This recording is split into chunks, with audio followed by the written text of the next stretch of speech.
Ficou pendente de manifestação ainda final. Legitimidade dos amicus curiae para opor embargos em ação com repercussão geral. O relator, eu, acompanhado pelos ministros Cristiano Zanin, Alexandre de Moraes, Carmen Lúcia, Gilmar Mendes e Rosa Weber, não admitiram o recurso dos AMIT com base em jurisprudência majoritária da Corte. Perfeito. E o ministro Luiz Fux divergiu para admitir. Portanto, a posição majoritária é pelo não conhecimento dos embargos de declaração por AMIT e CURI. Senhor presidente, só pela ordem, eu me lembro que, ao final do julgamento, eu tive a oportunidade de ler um artigo do Código, no sentido de que o único recurso que o AMIT e CURI, os AMIT e CURI, ou amicus curiae, pode interpor são os embargos de declaração em texto literal do Código. Aí ficou essa pendência, porque está na lei, então nós estaríamos, digamos assim, com um plenário cheio, declarando a inconstitucionalidade do Código. Né? Tem um artigo que diz... Podia depois localizar o artigo, porque ele é genérico. Agora, eu localizei no dia. Seria bom, só para a gente poder argumentar. Vou localizar. 138 para o primeiro. 188. Olha, 138, pode ler, por favor? Humilhação. Eu participei do ministro. Pensei que Vossa Excelência soubesse o código de cabeça. O código todo de cabeça. Né? O artigo 188... 138, ele dispõe da seguinte forma. O juiz relator do amicus curiae. A intervenção que trata não implica autorização de competência nem autoriza a interposição de recurso, ressalvada a oposição de embargos de declaração e a hipótese do parágrafo 3º. Parágrafo 3º, o amicus curiae pode recorrer da decisão que julgar um incidente de resolução de demandas repetitivas. Isso é outra coisa. A ressalvada a oposição de embargo de declaração está no artigo 138, parágrafo 1º, como bem lembrou o ministro Fachin. Interessante que trata. O caput não implica alteração de competência. Ministro Fux, me permite? Claro, é um debate importante. Naquela oportunidade, também, eu havia lembrado que, pouco antes daquela sessão, nós havíamos julgado em plenário exatamente essa questão, de admitir ou não a oposição de embargos de declaração por amici curiae. E a posição majoritária, inclusive, que ficou sob a relatoria do eminente ministro André Mendonça, foi no sentido de não se admitir. Pelo menos, aí a discussão era, talvez, mais focada nas ações de controle concentrado. Eu acho que era mais a jurisprudência que se formava. E aí se formava, exatamente, inclusive pela ausência de previsão no regimento interno também do Supremo Tribunal Federal, quanto a essa possibilidade de oposição de embargos de declaração por amici curiae. A questão é que o recurso está sendo julgado agora, quando está em vigor uma lei que tenha aplicação imediata e geral. Por outro lado, a figura do amicus curiae, ele é tratado como sujeito, é uma matéria de supradireito processual. Então, é uma questão de uma interpretação nossa de saber se esse artigo é inconstitucional ou não. Ou então uma interpretação. Eu tenho a impressão, presidente, desculpe-me, que nós assentamos, quando se discutiu isto, que discutiríamos em outro momento a revisão, porque aqui nós estamos falando de regras específicas do processo constitucional. Né? É disso que se cuida. E, portanto, nós deixamos para, em outro momento, aplicar o Código Fux, se fosse o caso, como cláusula subsidiária. Acho que foi esse o entendimento. Se há um recurso próprio a isso... Para esse caso específico, não fará grande diferença, mas, evidentemente, é bom pacificarmos o entendimento. Há precedente, senhor presidente. O ministro Gilmar, salvo engano, tem uma posição que defende esse poder de recorribilidade do amigo da corte, e houve pelo menos um caso onde eu acabei ficando redator, o ministro Gilmar vencido nessa tese, onde nós não conhecemos, mas fizemos a modulação de ofício. Então, só para pontuar que realmente é um aspecto processual relevante que o Supremo ainda não trouxe uma jurisprudência mais segura a respeito do tema. Embora nesse precedente que Vossa Excelência ficou como relator, tivesse havido efetivamente a discussão sobre exatamente esse ponto.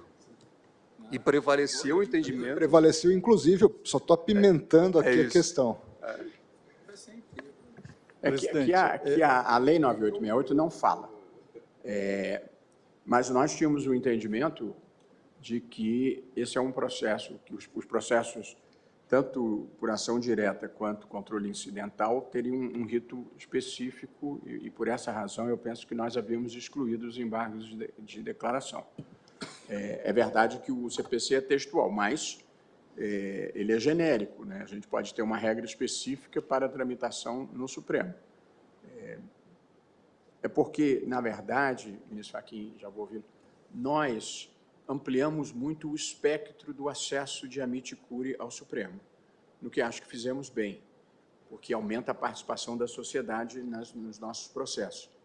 Porém, pode trazer embaraços de agilização, se muitos, às vezes, têm dezenas de amici curiae em cada processo. Isso pode trazer algum embaraço na agilização da tramitação. Pois não, ministro Fachin. Presidente, apenas para contribuir, e obviamente todos estamos ansiosos para ouvir o voto vista do eminente ministro Dias Toffoli, parece-me que até o momento há um conjunto expressivo de precedentes distinguindo, na linha da intervenção do ministro Gilmar, as ações de controle concentrado com o recurso extraordinário como esse. Em matéria de recurso extraordinário, há um deles, da minha relatoria, 760931, e também 1.014.286, admitindo a legitimidade do amicus curiae interpor embargos de declaração na linha da letra expressa do Código de Processo Civil.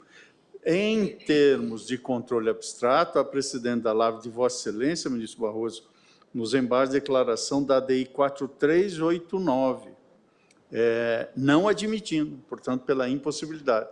Eu também tenho precedente em sede de controle abstrato nessa direção. Só para efeito desse registro. E aqui estamos, ministro Zanin, diante de um recurso extraordinário.